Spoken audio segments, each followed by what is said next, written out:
Welcome to Kenton's videos. Enjoy the video. You start by fixing posture and reducing facial bloating because shape follows alignment.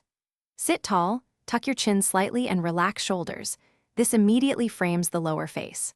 Once done, hydrate well and cut excess salt for a day or two to lower puffiness. Now begin the first actionable moves: jaw lifts and controlled chewing, 2 sets of 10 reps in the morning and again at night, so muscles engage and you create tone while other changes take effect. You now move deeper into focused sculpting with targeted exercises and nutrition. Perform chin tucks, jaw juts, and resisted mouth openings, 3 sets of 10 repetitions, because progressive overload shapes muscle the same way it does elsewhere.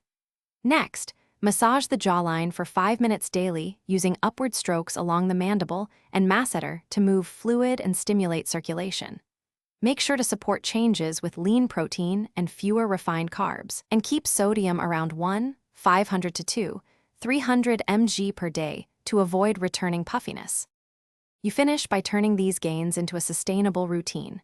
Practice exercises 4 to 5 times weekly, keep posture aligned, and aim for 7 to 8 hours of sleep so recovery supports muscle tone.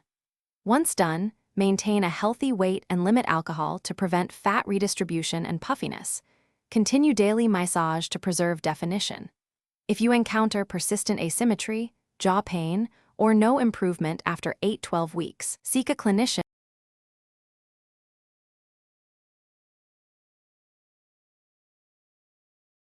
Thanks for watching. Consider subscribing if we helped you.